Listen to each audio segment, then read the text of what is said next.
Olá pessoal, nós começamos agora a nossa sexta e última unidade de estudos do nosso curso e o principal tema que a gente vai tratar nessa unidade é testes de hipóteses. Nós vamos abordar testes de hipóteses para uma e duas amostras e na aula de hoje a gente vai começar pelo teste de hipóteses para uma amostra. A gente vai aprofundar também os conceitos fundamentais de testes de hipóteses. Então aqui, como de costume, nós temos os listados, os principais conceitos dentro desse tema. Nós vamos ver hipóteses estatísticas, o que são essas hipóteses, erro do tipo 1 e erro do tipo 2, nível de significância, valor P de um teste e a potência de um teste. E aqui ao lado estão indicadas as leituras em cada um dos nossos principais livros relacionadas a esse assunto. E para começar a introduzir os conceitos de teste de hipóteses, vamos fazer isso através de um exemplo. Então vamos fazer uma introdução intuitiva ao teste de hipóteses. Nossa variável de interesse aqui vai ser o tempo médio de reação das pessoas a um estímulo externo. Vamos relacionar com aquela experiência que vocês fizeram na primeira avaliação.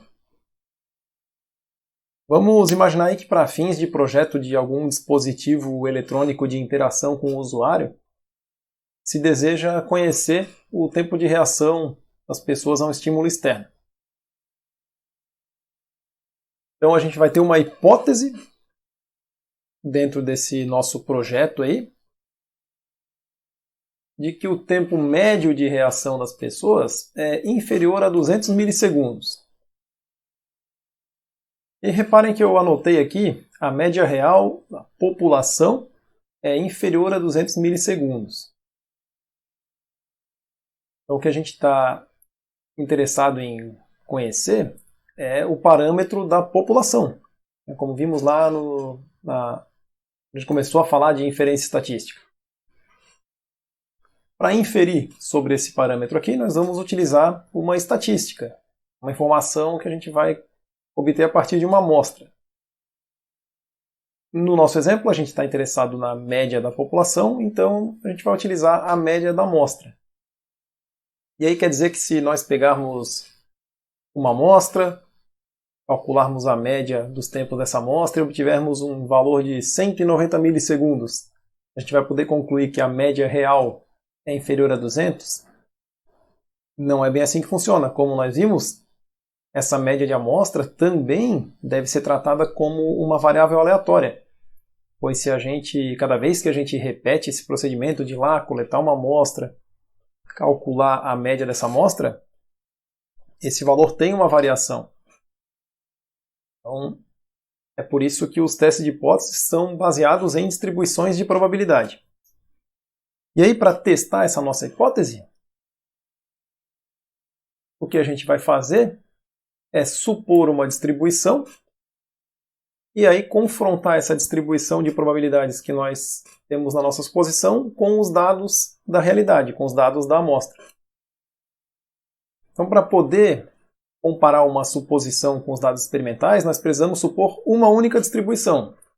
Essa suposição é a que a gente chama de hipótese nula. Vamos fazer a nossa suposição de que o tempo de reação das pessoas tem uma distribuição normal.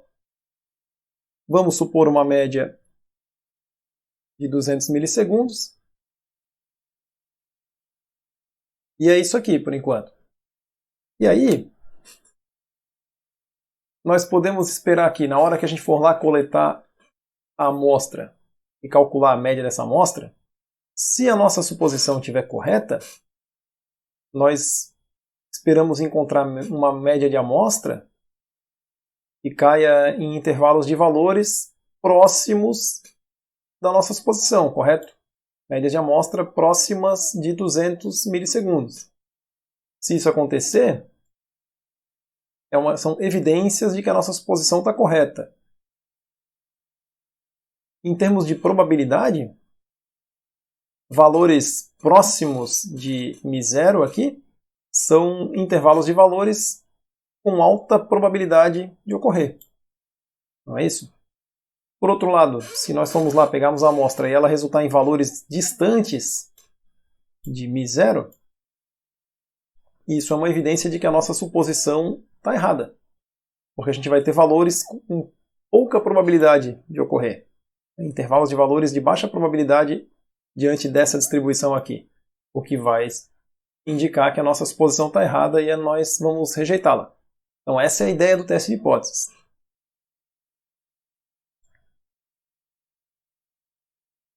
Eu falei em alta probabilidade e baixa probabilidade relacionada à média da amostra. E o quanto que é esse alta probabilidade, o quanto que é baixo? É aí que entra o nível de significância do teste. E valores típicos para o nível de significância na literatura aí são de 5% ou 1%. Em termos de probabilidade, para o nosso caso aqui, a gente pode visualizar esse alfa, esse nível de significância, como uma região aqui na nossa distribuição,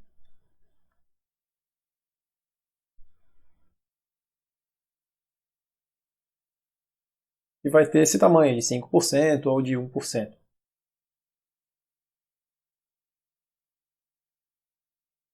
Vamos então ao nosso teste. Primeiro de tudo, a gente precisa fazer a nossa suposição, né? Supor a nossa distribuição e formular as hipóteses. Na nossa hipótese nula, a gente vai supor que a média vale 200 segundos. A nossa hipótese alternativa, que é aquilo que a gente quer afirmar,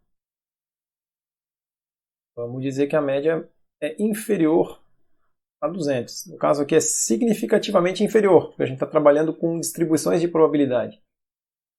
E vamos escolher um valor de alfa. Vamos pegar aí o 5%, que é o valor típico. Nós precisamos supor também um valor de desvio padrão.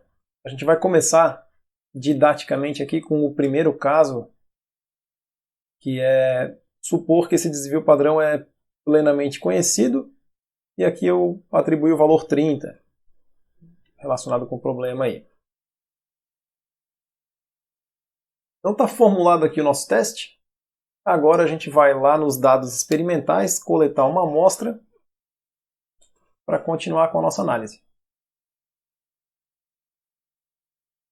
Aqui eu preparei um programinha simples no R para a gente acessar aqueles dados que vocês geraram de tempos de reação.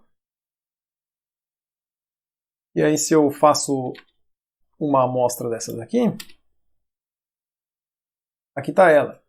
Temos 40 valores que foram sorteados aleatoriamente daquele conjunto grande de dados. Eu faço uma outra amostra, lá vem outros 40 valores, e assim vai. Então vamos escolher uma, eu vou salvar aqui essa amostra na variável amostra, vamos visualizá-la aqui.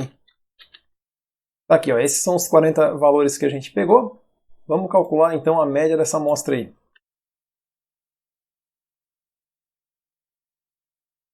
Resultou em 174,7 milissegundos. Vamos anotar lá no nosso problema. E agora, de acordo com o nosso alfa de 5%, esse 174 aqui é um valor próximo ou distante de 200? Para isso, a gente vai precisar calcular a probabilidade relacionada a essa média de amostra aqui. Faltou eu achurar aqui no nosso gráfico representando nosso teste, a região, a área, né? A área relacionada ao alfa. Vamos marcar ela ali.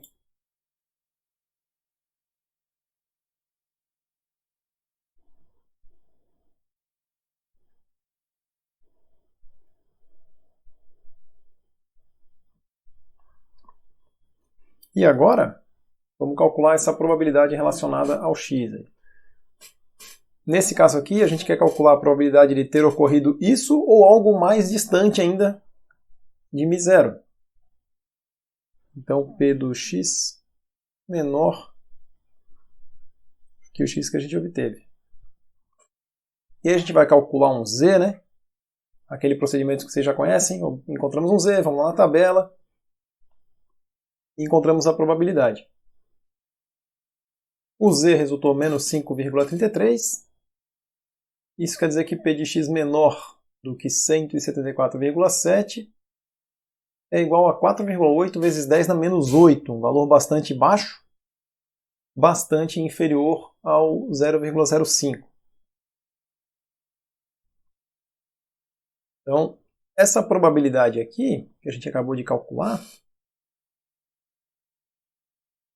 ela é o valor P do nosso teste.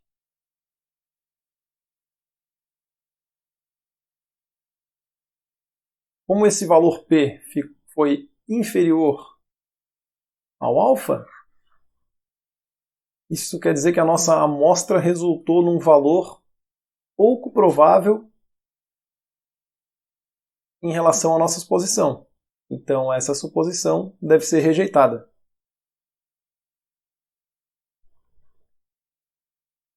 Então, aqui, pessoal, com esse exemplo, nós tivemos uma visão geral de como é que funciona o teste de hipóteses, qual que é a ideia por trás de fazer uma suposição de uma distribuição de probabilidades, ir lá nos dados experimentais, comparar as duas coisas, concluir se a suposição faz sentido ou não. E aí já introduzimos as hipóteses nula e alternativa, o conceito do nível de significância e do valor P. A gente vai ver isso tudo de maneira mais formal agora e vamos trabalhar com mais exercícios e exemplos. Então, formalizando, as hipóteses estatísticas são afirmações sobre os parâmetros de uma ou mais populações. Em outras palavras, uma afirmação sobre a distribuição de probabilidades de uma variável aleatória. E aqui está destacado, né, que essa hipótese é sempre uma afirmação sobre a população, não sobre a amostra. Os dados da amostra nós conhecemos. A gente vai lá e calcula uma média de amostra, nós sabemos o valor dessa média, não precisamos fazer hipóteses sobre esse valor. A gente tem sempre duas hipóteses no teste, a hipótese nula e a hipótese alternativa. A hipótese nula, ela representa a situação atual, sem mudanças. E a gente sempre faz uma afirmação de igualdade na hipótese nula. A hipótese alternativa, em geral, é aquilo que se deseja afirmar no teste. Essas hipóteses existem testes com hipóteses bilaterais e unilaterais. A hipótese nula, como já falei ali antes, é sempre uma igualdade, porque é em cima dessa suposição que a gente faz o teste. O que pode ser bilateral ou unilateral é a hipótese alternativa. Aí, dependendo do que a gente quer afirmar no teste, pode ser uma hipótese alternativa do tipo diferente, a média é diferente de um certo valor, ou a média é maior que um certo valor, média menor que um certo valor.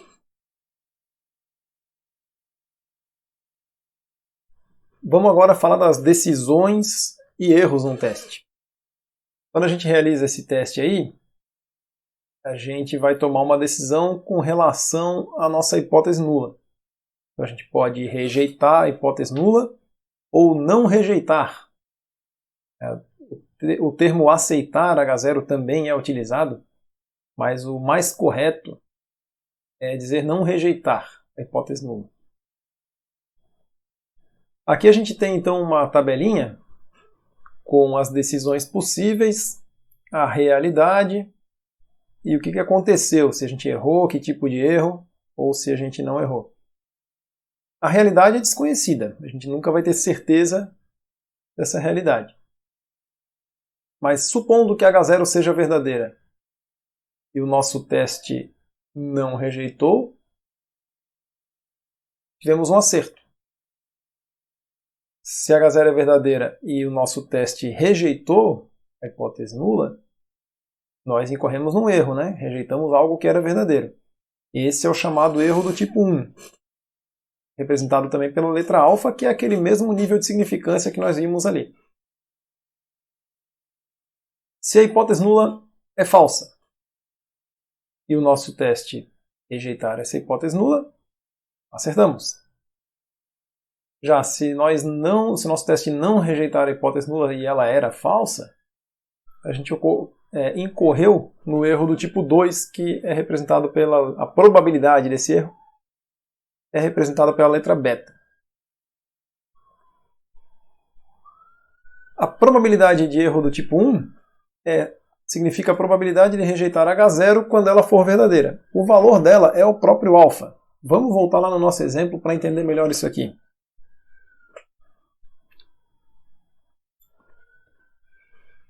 Estão lembrados aqui, né? A gente fez as contas e rejeitou a hipótese nula, pois o nosso valor aqui, o valor P relacionado à nossa média de amostra, foi inferior ao alfa. Tem chance da gente ter cometido um erro aqui? Tem. Quanto vale essa chance? Reparem o seguinte. A probabilidade de a gente ter rejeitado a hipótese nula, sendo que ela era verdadeira, ou seja, vamos acreditar que essa média realmente é 200, e a gente foi lá e pegou uma amostra cuja média nos levou a um valor P desse tamanho aqui, qual era a chance disso acontecer? É o próprio valor P. É o próprio valor P. É a probabilidade de, com uma distribuição como essa daqui, a média da amostra resultar nesse valor. Então, o valor P é a própria probabilidade do erro do tipo 1 aqui. Mas lá no slide a gente falou que essa probabilidade do erro do tipo 1 é o alfa. Sim, ela está limitada ao alfa. Se a gente tivesse pegado uma outra amostra que tivesse dado um valor P um pouquinho maior, continuaríamos rejeitando H0 aqui. E um valor um pouco maior, continuaríamos rejeitando H0. Até o valor de alfa. Se nós pegássemos uma amostra cujo valor P fosse maior que o alfa, nós não rejeitaríamos mais H0 e não incorreríamos mais no erro do tipo 1. Então, esse erro do tipo 1 ele está limitado pelo valor do nível de significância.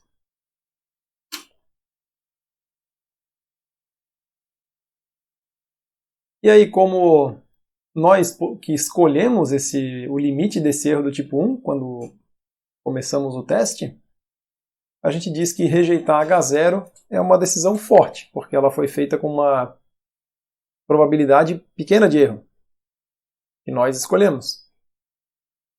E é por isso que se usa o termo não rejeitar H0, quando a gente não consegue rejeitá-lo. E quando a gente não rejeita H0, se diz ser uma decisão fraca, a menos que a gente conheça o tamanho do erro do tipo 2. E aí o cálculo dessa probabilidade do erro do tipo 2 a gente vai ver um pouquinho mais para frente.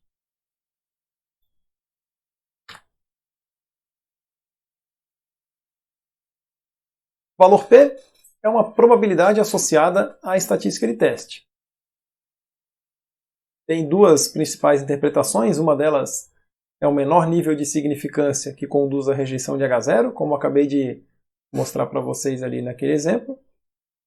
Em outras palavras, é a probabilidade de a estatística de teste acusar um valor tão ou mais distante daquele que ocorreu naquela amostra.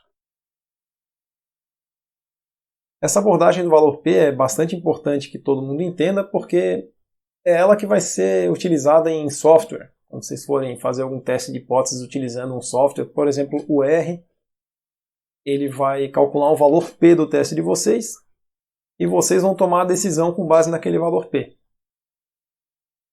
O critério de decisão é aquele que nós já vimos.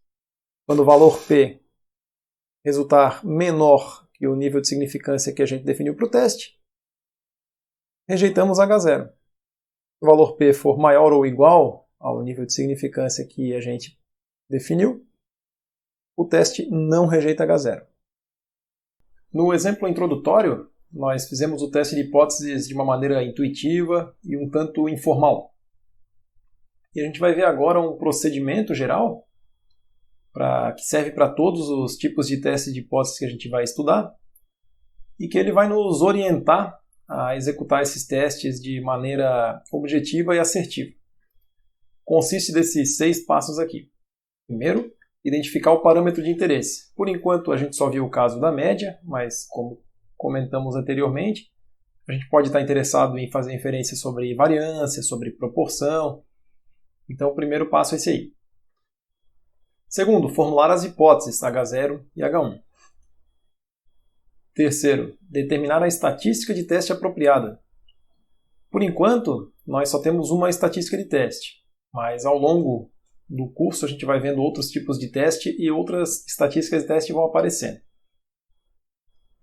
Definir as regiões de rejeição de H0, a gente também chama de região crítica. Cálculos, calcular aquilo que for necessário, dados de amostra e também a estatística de teste.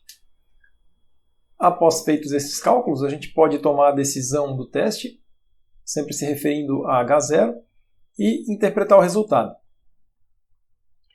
Vamos então aplicar esse procedimento geral num exemplo? Vamos utilizar os dados do tempo de reação daquele experimento que a gente fez.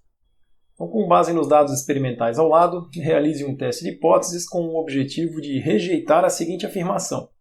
O tempo médio é igual a 180 milissegundos. Suponha desvio padrão populacional conhecido igual a 25 milissegundos. E utilize alfa 5%.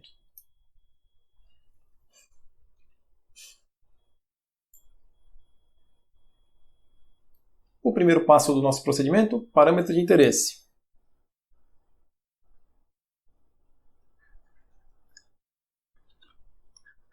É o μ, que é a média do tempo de reação. As hipóteses do nosso teste.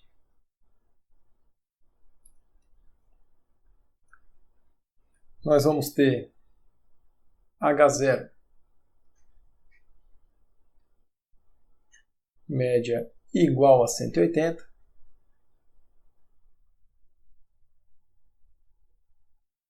E foi pedido para a gente tentar rejeitar essa afirmação. Então, a nossa hipótese alternativa, aquela que a gente está querendo afirmar, a média é diferente de 180 milissegundos.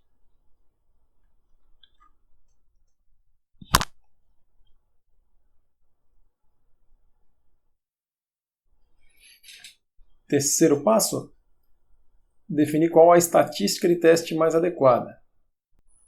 Naquele exemplo introdutório, a gente fez tudo em termos do valor da média da amostra mesmo. Quando a gente está realizando os testes, utilizando o procedimento aqui, para ficar algo mais padronizado, em vez de utilizar o valor da média de amostra, a gente transforma para a variável aleatória normal padrão, para o z. Então, nesse caso aqui, a nossa estatística de teste vai ser essa daqui, ó. É o z, e aí eu costumo utilizar o índice t de teste, que é representado, que é calculado pela média de amostra menos a média suposta em H0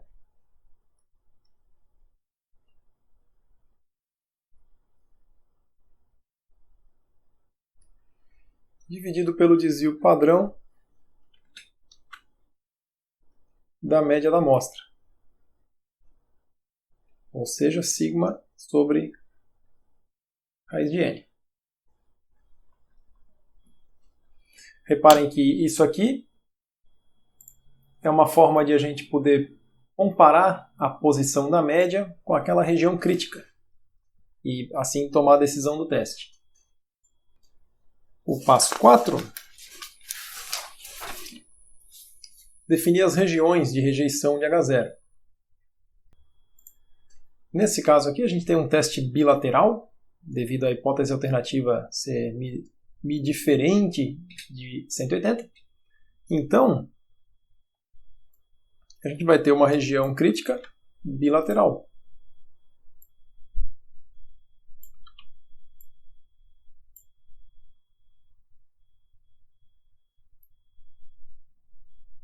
Teste simétrico.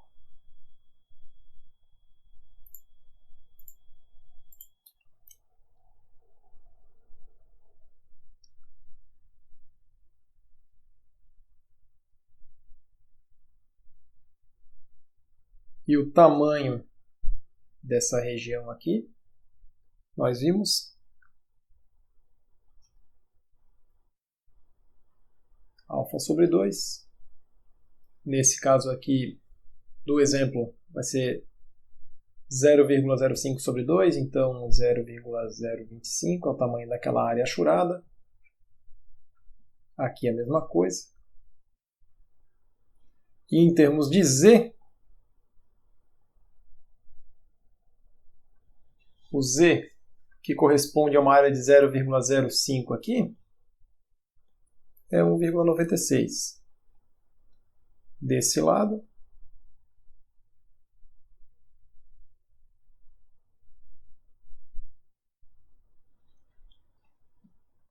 então, valores de média de amostra que resultem em uma estatística de teste que caia nessa região, vai rejeitar H0.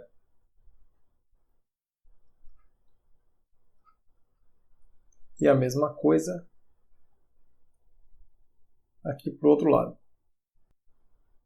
O quinto passo é fazer os cálculos necessários.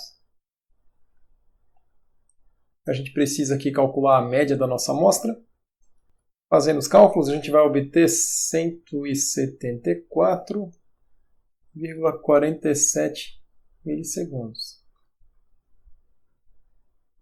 E precisamos calcular também a estatística de teste. Resultou em menos 1,21, e esse valor permite a gente comparar aqui com os Zs da região crítica e tomar a decisão do teste. Nesse caso aqui, nossa estatística de teste estaria posicionada aproximadamente aqui, na região que não rejeita H0. E é isso que a gente vai anotar aqui no passo 6. Decisão e interpretação do teste. O nosso teste não rejeita H0.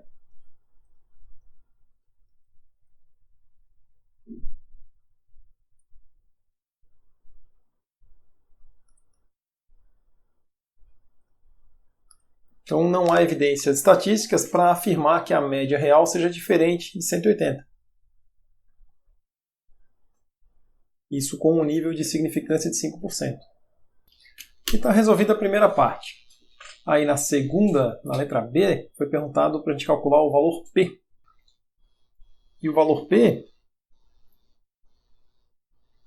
ele está relacionado à estatística de teste. Então, se nossa estatística de teste resultou menos 1,21, o valor P vai ser uma probabilidade relacionada a essa quantidade aqui. Como o teste é bilateral, a gente vai ter que considerar os dois lados. Aqui eu vou tentar fazer o desenho simétrico, não vai ficar perfeito, mas a ideia é essa. Então aqui a gente tem o correspondente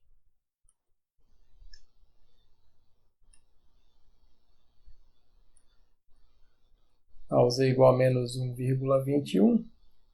E aqui a gente teria o Z igual a 1,21 positivo nesse lado. Vou escrever de um lado só para o desenho não ficar muito poluído. Mas então essa área aqui representa o valor P no nosso teste. Então para nós aqui,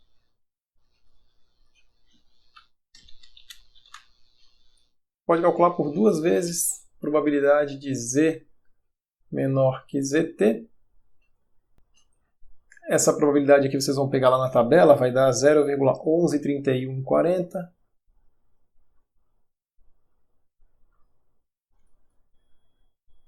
Por fim, o valor P.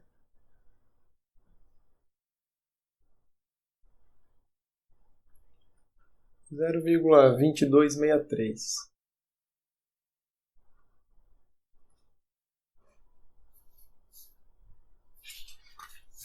Então, conforme a gente já esperava aqui, valor P maior que alfa, teste não rejeita H0. E na letra C, pede para a gente calcular um intervalo de confiança para a média do tempo de reação. Nosso intervalo de confiança, a gente vai utilizar o mesmo nível de significância, ou seja, um nível de confiança de 95%. E aí o que a gente precisa para construir esse intervalo é a média da amostra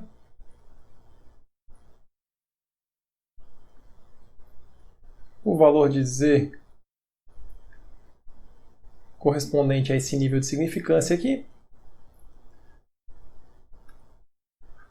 e o desvio padrão da nossa média da amostra, que é o desvio padrão da população sobre raiz de n. Essas grandezas todas a gente já tem, então é só substituir aqui. Chegamos aqui então no intervalo 174,47, mais ou menos 8,95. Isso tem a unidade de milissegundos. Ou uma outra forma de escrever também é a forma de intervalo mesmo, com os limites. Então a gente teria o limite inferior desse intervalo 165,52 e no limite superior 183,41.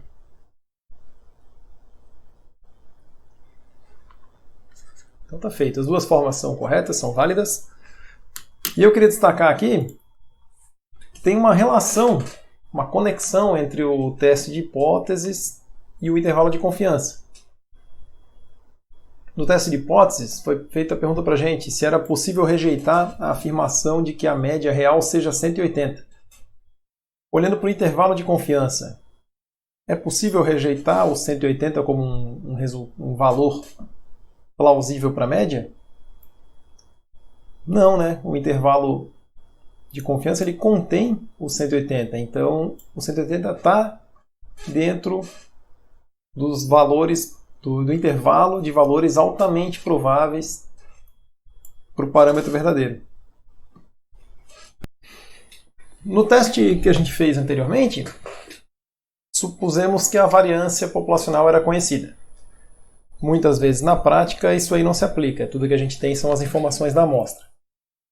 Então o que vai acontecer aqui é que nessas situações a gente vai utilizar aquela distribuição T de student, como fizemos nos intervalos de confiança. Convém destacar que se nós tivermos uma amostra grande, a gente pode utilizar a aproximação pela distribuição normal. Lembra que a distribuição T de students tende à distribuição normal à medida que o tamanho da amostra vai aumentando. Então, como um exemplo, vamos repetir o teste de hipóteses. Vamos pegar aquele mesmo problema anterior e agora sem considerar que o desvio padrão populacional é conhecido. Vamos utilizar só os dados de amostra. Vai ficar um pouquinho repetitivo, mas a ideia é justamente mostrar essa diferença entre o teste utilizando distribuição normal e o teste utilizando distribuição T de student.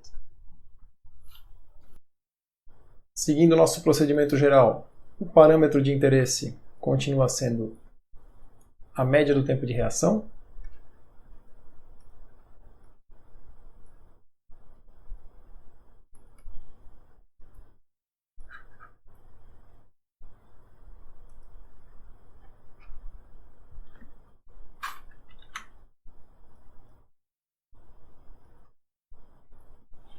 As hipóteses vão continuar sendo as mesmas.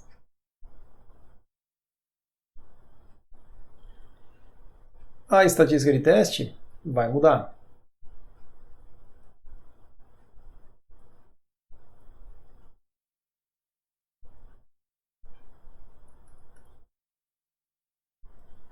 Agora a gente vai ter o T de teste, relacionado ao T de student, calculado da seguinte maneira: média da amostra menos a média suposta em H0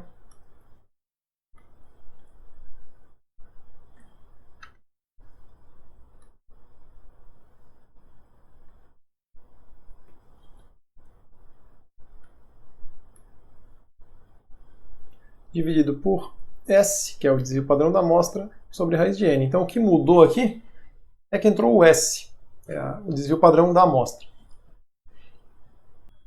As regiões de rejeição de H0 também vai mudar. A gente mudou a distribuição, agora a nossa distribuição de referência é a distribuição T de student. Continua sendo um teste bilateral. O nível de significância é o mesmo.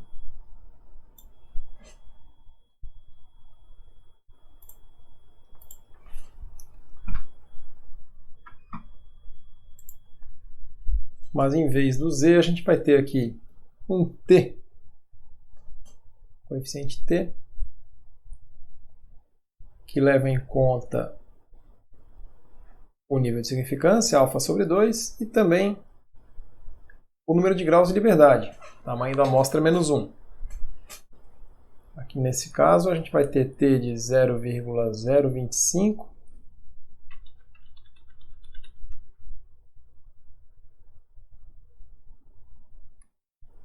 com 29 graus de liberdade. Indo lá na tabela da distribuição T de student, vocês vão encontrar o valor de 2,045. E o simétrico vale para cá também. Então aqui a gente vai ter menos 2,045. Essas áreas aqui de tamanho alfa sobre 2 são as regiões que rejeitam H0. O quinto passo são os cálculos. A média da amostra nós já calculamos anteriormente.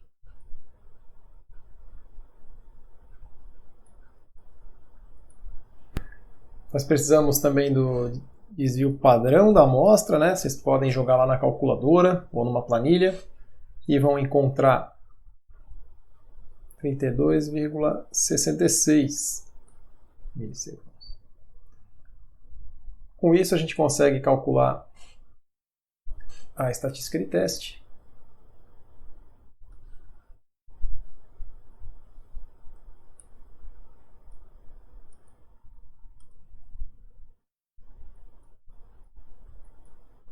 Que vai resultar em menos 0,93. Comparando esse T da estatística de teste com os valores críticos, ele está na região que não rejeita H0. Então, o fato de ter mudado a distribuição aqui não mudou a decisão do teste, nem a interpretação. Então, a gente tem a mesma decisão e interpretação. O teste não rejeita H0. Não há evidências estatísticas para afirmar que a média seja diferente de 180. Então, esse exemplo aí foi para destacar, para mostrar essas diferenças entre o teste utilizando a distribuição normal e o teste utilizando a distribuição T. A gente interrompe a aula por aqui, e aí no próximo vídeo a gente vai ver o conceito do erro do tipo 2, ou erro beta, e também os testes de hipóteses para proporção e para variância nos casos ainda de uma amostra. Obrigado pela atenção aí, pessoal, e até mais!